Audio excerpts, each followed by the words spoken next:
Olá, gente. Esse vídeo é um vídeo de revisão, certo? Nós tentamos fazer nossa revisão ontem para avaliação e não foi possível. Minha conexão estava muito ruim, acabou caindo algumas vezes. Então, o que eu falei, muita gente pelo jeito não conseguiu entender, estava travando bastante e também não consegui finalizar os conteúdos. Então, o intuito desse vídeo é fazer essa revisão, que na verdade faríamos na live do dia 28 de abril. Certo, gente. Então eu vou tentar, né, de forma breve, retomar os três textos que nós trabalhamos durante o nosso bimestre. Lembrando, como o nome diz, uma revisão, né? Ela precisa que vocês. A gente vai rever algo, então eu preciso contar com vocês, preciso que vocês já tenham visto os nossos vídeos de conteúdo, que vocês tenham lido o texto. Bom, vamos para o primeiro texto. O primeiro artigo que nós trabalhamos tinha o título de História do Conceito de Saúde e era um artigo do Moacir Scliar, certo? Esse texto nós trabalhamos quando as aulas ainda, né, nas aulas presenciais, foram as nossas primeiras aulas. Ele é um texto, até comentei com vocês quando, em sala de aula, quando nós trabalhamos o texto, que tem bastante informação. Então, vários dados históricos, enfim. Nesse momento, para avaliação, eu peço que vocês não se fixem tanto nessas datas, né? O que eu preciso que vocês tenham é uma discussão geral sobre o artigo, tá certo? Então, o que eu preciso que vocês entendam do texto do Scliar nesse momento, né, para avaliação, claro, ele traz contribuições importantes para a profissão de vocês, para vocês que vão ser futuros psicólogos e psicólogas, sem dúvida. Mas pensando na avaliação em si, certo? Para avaliação, eu quero que vocês saibam, tenham uma noção geral do artigo. Então, eu quero que vocês saibam, por exemplo, por que nós podemos considerar o conceito de saúde, segundo o Scliar, como um conceito histórico, certo? É isso que ele vai discutindo ali ao longo do texto. E por quê? Né? Como ele mesmo vai colocando, em diferentes períodos da história da humanidade, nós compreendemos, né, nós, humanidade, compreendemos o conceito de saúde de forma diferente. Então, para exemplificar, o que o Scliar vai fazer? Ele vai trazendo ali para gente, numa divisão clássica da história, então ele vai dizer, olha, do que a gente entende como idade antiga, idade média, idade moderna, enfim, ele vai percorrendo aí essa divisão clássica da história e vai nos contando um pouquinho como o conceito de saúde foi sendo compreendido ao longo desses períodos. Então, nós precisamos, né, saber desse primeiro texto que nós trabalhamos, por que esse conceito é considerado um conceito histórico, ou seja, porque ele não tem o significado atemporal. Em diferentes períodos da história, né, esse conceito foi compreendido de forma diferente. Lembrando aí que o conceito de saúde é também uma construção social. Então, ele vai sempre ter relação com aspectos, por exemplo, econômicos, sociais, políticos de um determinado grupo. E é por isso que ele também vai se modificando. A sociedade também está em movimento. A sociedade também vai se modificando. Então, acho que essas são as principais discussões aí do texto. A gente precisa ter essa noção, precisa saber que o entendimento que se tinha sobre saúde em alguns países na Europa, ali no que se entende como Idade Média, era uma determinada compreensão, era uma certa compreensão. Depois isso foi se modificando. Claro que essas mudanças elas não são do nada, essas mudanças são processos. Isso significa que elas não ocorrem do dia para a noite, elas não ocorrem de forma instantânea, elas demoram tempos para acontecer e elas não mudam do nada, ou seja, elas não mudam quando essas concepções, quando essas compreensões se modificam, é porque uma sociedade também se modificou, visto que o conceito de saúde também é uma construção social. Então, essa dimensão, né, do conceito de saúde como histórico, como um conceito mutável, como um conceito em movimento, é algo que eu preciso que vocês saibam, certo? Outros pontos do texto do Scliar que eu posso destacar para vocês. A gente precisa entender que as compreensões que temos atualmente de saúde, aqui no nosso país, elas têm relação também com as compreensões, né, que se teve sobre saúde ao longo do século XX. Então, o que a gente pode destacar aí no século XX? A gente tem em 1948 a criação da OMS, da Organização Mundial da Saúde. E em 1948, vamos pensar um período pós-guerras, um período em que, de certa forma, a humanidade também estava tentando refletir sobre direitos humanos, refletir sobre as atrocidades que de alguma forma, né, que de várias formas, na verdade, aconteceram durante esses dois conflitos, né, as duas grandes guerras, certo? E aí a gente tem a OMS, a criação da OMS, que vem no intuito aí de definir, trazer, né, uma organização mundial, ou seja, não é de um país específico, mas de vários países, trazer uma definição do que é saúde.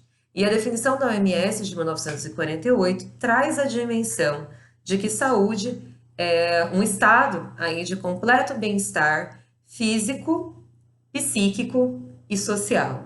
Ou seja, essa dimensão é importantíssima para nós, né, para nós que somos do campo da psicologia, porque vai trazer aí que a compreensão de saúde, ela não está limitada apenas a aspectos biológicos, a saúde física dos sujeitos, mas também a aspectos psíquicos. Então, essa dimensão é muito importante. Outro ponto importante, a OMS vai definir que saúde, né, não é sinônimo de ausência de doença. Então a gente não pode dizer, olha, esse sujeito ele não tem nenhum diagnóstico de nenhuma doença física. A gente não pode garantir que esse sujeito tem saúde, certo? Porque tem outros aspectos psíquicos, sociais, que devem ser levados em conta quando a gente vai pensar o que é saúde. Certo, gente. Então, o texto do Scliar, ele vai trazer, na verdade, várias outras contribuições que são muito interessantes, que são importantes para a gente, mas eu vou pedir, assim, para avaliação, eu preciso que vocês saibam, principalmente, essas discussões, tá certo? Caminhando aí para o nosso segundo texto. O segundo texto que nós vimos foi o capítulo 1 do livro Tratado de Saúde Coletiva. O título do nosso artigo, vou só pegar aqui para falar para vocês certinho. É Saúde Coletiva, História Recente de um Passado Remoto. Certo.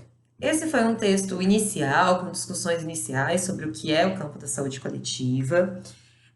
E quando o Everardo Nunes, né, traz para a gente esse artigo, né, da saúde coletiva sendo um campo, né, que possui uma história recente, mais um passado remoto, o que ele está querendo dizer? Nós trabalhamos bastante isso nos nossos vídeos de conteúdo. Ele está querendo dizer que o processo de institucionalização, ou seja, quando a saúde coletiva se institucionalizou, né, foi ali por volta de 1970, aqui no Brasil. Mas a gente precisa considerar que esse não é um campo recente, apesar da sua institucionalização ser recente. E por que ele diz que não é um campo recente? Porque antes, né, de termos, digamos assim, de forma mais institucionalizada o campo da saúde coletiva, já existiam ações em saúde coletiva, já existiam profissionais que refletiam sobre todas não, mas alguns desses aspectos da saúde coletiva que a saúde coletiva propõe. E a saúde coletiva vai ter como base, conversamos também bastante sobre isso, diversas disciplinas. Então, por exemplo, a medicina social, as discussões sobre saúde pública. E essas discussões, elas não começaram a acontecer aqui no Brasil somente a partir de 1970. Essas discussões, elas já aconteciam.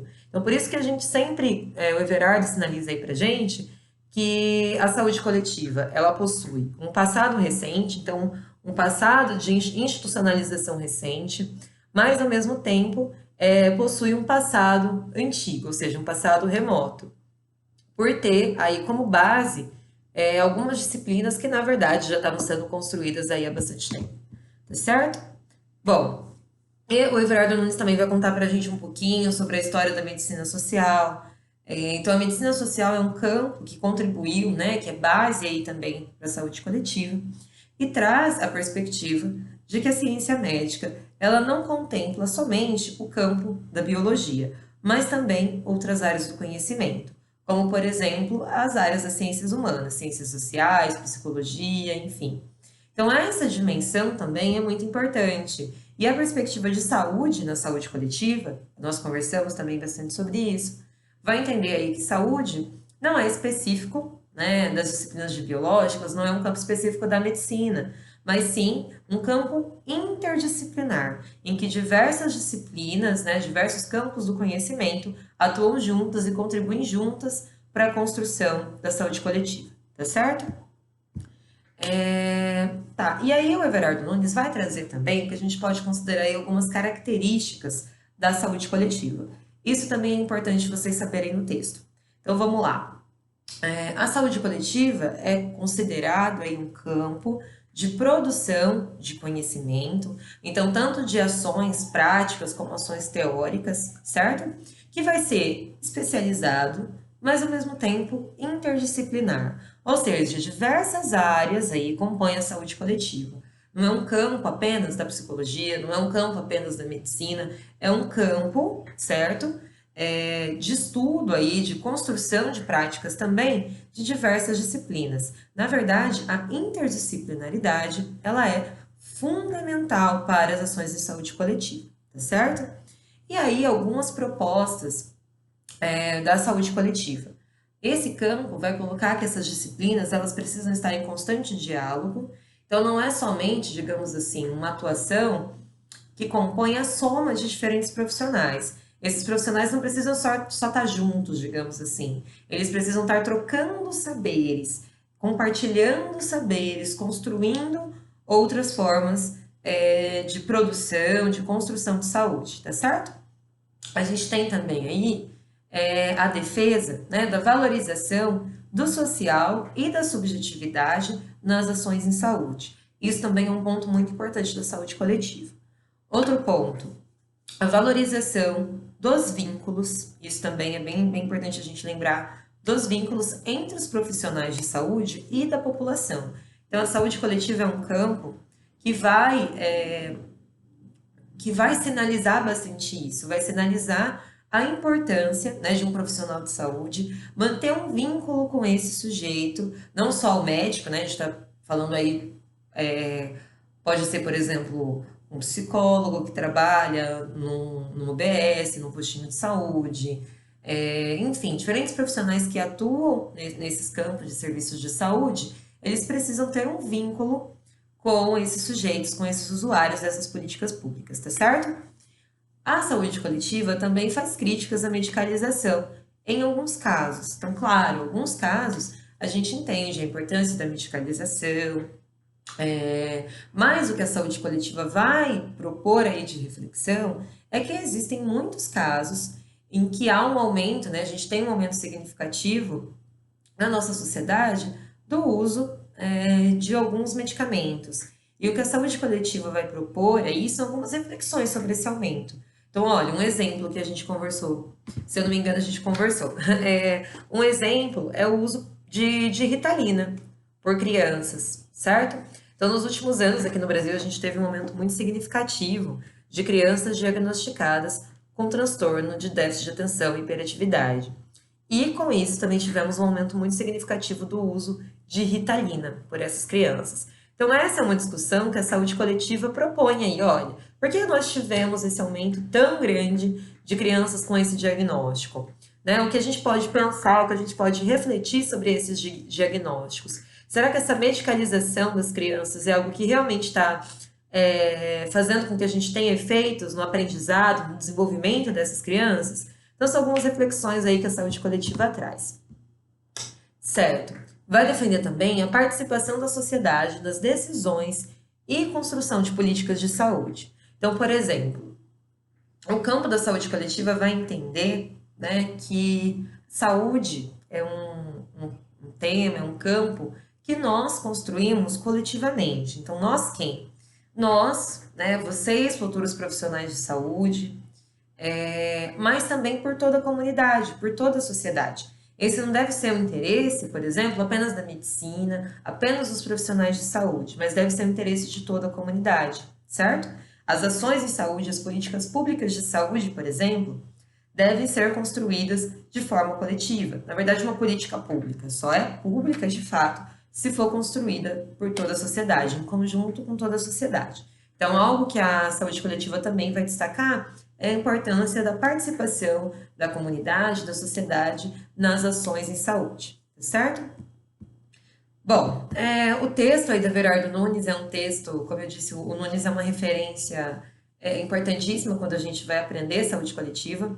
Então, vão ter várias outras contribuições que foram, né, muito importantes aí ao longo do nosso bimestre, também vão ser muito significativas na formação de vocês, mas para avaliação, esses são os pontos principais aí do texto do Nunes, tá certo? Não que os outros pontos não sejam importantes e relevantes, mas vou pedir para vocês darem uma atenção especial a esses pontos que eu estou colocando aqui. Certo, gente, caminhando então para o nosso último texto, o último texto que vimos durante o nosso bimestre. Foi o capítulo 5 do livro Tratado de Saúde Coletiva. Então, nesse livro nós vimos 2 capítulos, o capítulo 1, certo?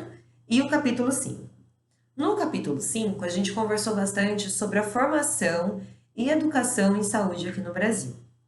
E esse texto ele foi importante para a gente, ele é importante porque ele traz aí como a saúde, né, as profissões em saúde eram compreendidas aqui no nosso país e quais foram as mudanças na educação em saúde, tanto no século XIX como no século XX. Isso é importante até para que a gente faça uma reflexão do ensino em saúde atualmente, para que a gente faça uma reflexão sobre, por exemplo, que vocês façam uma reflexão sobre o momento que vocês estão cursando atualmente, tá certo? Vocês estão fazendo o curso de psicologia, que é um curso que o tempo todo também está em diálogo com a saúde.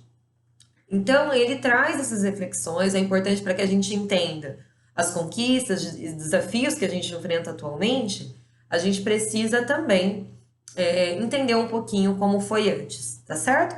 Então, os autores aí vão contar para a gente, vão falando um pouquinho para a gente como foi o ensino das profissões de saúde aqui no Brasil, e quais mudanças foram acontecendo e como está hoje em dia, tá certo? Principalmente aí levando em consideração quais são as contribuições que o campo da saúde coletiva pode nos trazer quando pensamos na formação em saúde. Então, de que forma essa disciplina, essas discussões sobre a saúde coletiva podem contribuir aí, por exemplo, na formação de vocês, como futuros psicólogos, como futuras psicólogas. De que modo essas discussões, essas características do campo da saúde coletiva que nós conversamos, vai fazer com que vocês se tornem, por exemplo, né? Vai contribuir para que vocês se tornem ótimos profissionais no futuro, certo? E a gente vai ver que, tradicionalmente, o ensino de saúde no nosso país tinha o principal foco na doença, certo? E a gente não tinha, digamos assim, uma valorização do trabalho coletivo em saúde. Então, a gente tinha como características, claro, a gente está falando isso de forma muito breve, né? Claro que os autores no texto vão discorrer sobre isso de forma muito mais completa. Mas o intuito aqui é fazer uma revisão para que vocês lembrem, né, esses assuntos que nós já discutimos. Bom, então tem como características aí a fragmentação muitas vezes de conteúdos, de saberes, tá certo? Falta de reflexões, muitas vezes, sobre a responsabilidade profissional. Então, por muito tempo, o ensino em saúde, vamos pensar lá no início do século XX, aqui no nosso país, os cursos em saúde, claro, era de uma outra forma lá no início do século XX. Primeiro que a gente tinha menos universidades, menos instituições de ensino em saúde. A gente não tinha a formalização, por exemplo, de algumas profissões, como no caso da psicologia, lá no início do século XX, tá bom, gente? Aqui no nosso país, estou falando especificamente. A gente não tinha um curso específico de psicologia. A gente tinha algumas especializações, enfim, pessoas que eram no campo da medicina, muitas vezes, da psiquiatria, faziam algumas especializações e atuavam no campo da psicologia. Mas a gente não tinha ali no início do século um curso específico, uma graduação em psicologia, tal como a gente conhece hoje, tal como vocês fazem atualmente. Tá certo? E aí, lá no início do século XX, o ensino em saúde tinha, então, como principal foco tinha como principal foco a doença, certo? Então, uma visão ainda muito biologicista, podemos chamar assim, do que era a saúde. Então, muitas vezes a gente não tinha essas compreensões, essas discussões de que a saúde ela não se limita ao corpo biológico. Nós que somos da psicologia, né, a gente tem muito a contribuir a pensar sobre isso. A gente não pode dizer que uma pessoa sem nenhuma doença física é um sujeito que não está em sofrimento. Por quê? Porque muitas vezes esse sofrimento desse sujeito, as angústias desse sujeito são de caráter psíquico e não biológico, e não físico, digamos assim. Certo? Então, a gente tem aí, ao longo do século XX, no decorrer do século XX, algumas mudanças que são significativas no ensino em saúde, certo? E essas mudanças, os autores vão trazendo para a gente, vão tentando rever, né, vão tentando fazer mudanças significativas em uma compreensão de saúde que ainda era muito fragmentada. Então, por muito tempo, acreditava-se que a gente deveria dividir o sujeito. Primeiro, fazer uma divisão aí, aquela divisão que a gente chama cartesiana de mente e corpo, certo? E mesmo o corpo, ele era também dividido. Então, acreditava-se que, olha, quase assim, ó, você estuda tal parte, eu estudo tal parte. Sabe aquele trabalho em grupo que depois não dá certo? Fulano faz tal parte, eu faço a outra parte, chega na hora de apresentar, dá tudo errado? Mais ou menos isso. Então, por muito tempo, esse estudo, as compreensões, o ensino em saúde era de um corpo humano muito fragmentado. Os autores eles usam até a expressão, o corpo humano era compreendido como uma colcha de retalhos. Talvez essa expressão consiga até fazer com que vocês compreendam e lembrem melhor essa fragmentação dos sujeitos. Então, o que os autores vão sinalizando é que a saúde coletiva, as discussões em saúde coletiva, lembra lá das características do campo da saúde coletiva que o Nunes traz para a gente, vão trazer aí contribuições para a gente repensar o ensino em saúde. Então, de certo modo, algumas coisas já se modificaram, certo? Mas a gente ainda tem muito a avançar, certo? A gente tem muito ainda a ser conquistado. E esse é um desafio. Então, os autores eles vão destacar para a gente que já houve mudanças significativas no ensino em saúde. Uma mudança significativa, por exemplo, vocês estão tendo, né, vocês estão cursando uma disciplina de saúde coletiva. Isso é importantíssimo, certo? Vocês estão tendo essas discussões. Vocês vão poder fazer essa diferença como futuros profissionais. Então, é isso, né, essas discussões sobre saúde coletiva dentro dos cursos de saúde, certo? Compreendidos aí não só como cursos de medicina ou de enfermagem, mas que contemplam aí diversos outros campos. Essas disciplinas, essas discussões, elas são fundamentais, tá certo?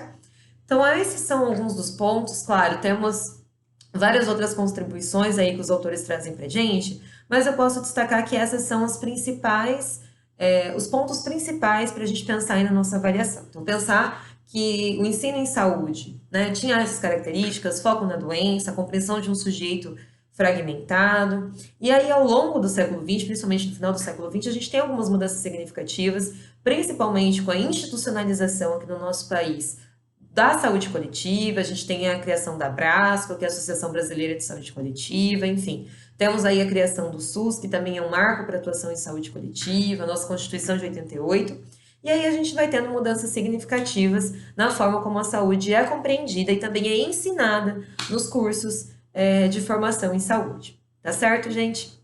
E aí, lembrem também como a saúde coletiva pode contribuir para a formação do profissional em saúde. Conversamos também bastante sobre isso.